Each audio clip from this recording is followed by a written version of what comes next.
Hi, Coach Alicia from the West Cobb location in Marietta, Georgia. Let's get ready for May the 4th be with you. We do this workout again on May 19th.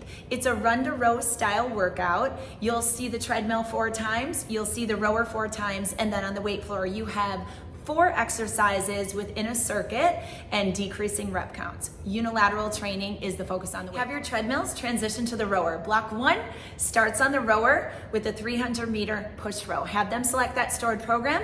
Expect them to find that orange zone. They'll sign out of their OT Connect on the rower, head to their treadmill, and now for that running clock, 4 minutes, 30 seconds, they are to complete a tread for distance until you call that time.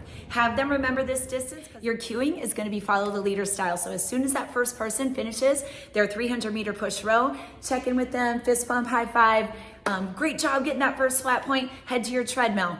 4% incline or greater if you're power walking it. And joggers and runners, choose your intensity. We got 2 minutes, 15 seconds left to accumulate as much distance as we can in block number 1. Block number 2, we're gonna flip the block on its head. They're to complete their tread distance from block 1 and then sign out, go to their rower and complete that 300-meter push row.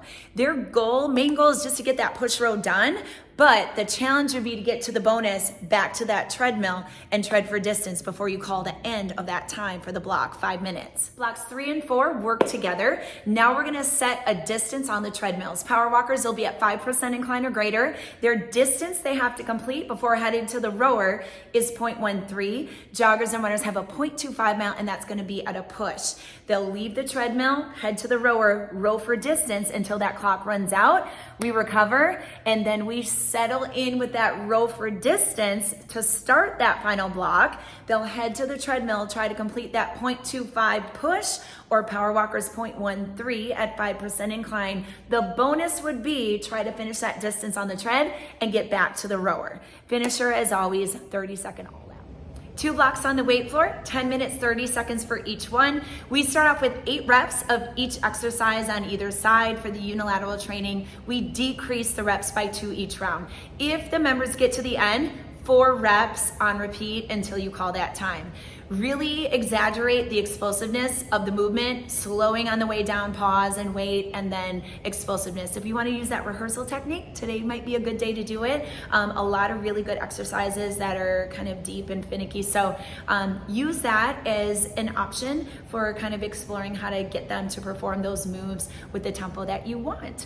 Be prepared with the option. Wood chopper requires core activation to initiate the movement correctly. So as you demo it, settle in down in that half kneeling position, start the dumbbell on the outside of that hip, and then as you draw that dumbbell over the shoulder, draw attention to how you brace through the core to minimize that rotation in the upper body. Check the daily beat, because the option is actually reverse lunge with torso rotation. The 3G, 14-minute weight floor block. They'll go through those rounds of the circuit. The fun happens in the 3G between the treadmills and the rowers. They get to flip-flop back and forth.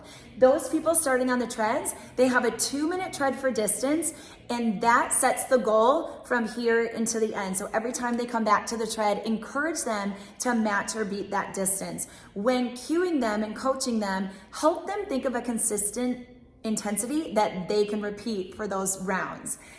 Those people starting on the treadmills will go tread, rower, and then they'll go back to the tread. Those starting on the rower, they'll start off with their lunge jacks with reps on each side and then move to the rower for a consistent distance. Again, they'll be flip-flopping back and forth, so I think the biggest thing structure-wise is just have them with their wipes. Transitions are quick, and keep them going and motivated through that. Be ready to call out, intensities, coach them up to keep the consistency on the rower. If they need an option on that lunge jack, it's going to be a body weight reverse lunge.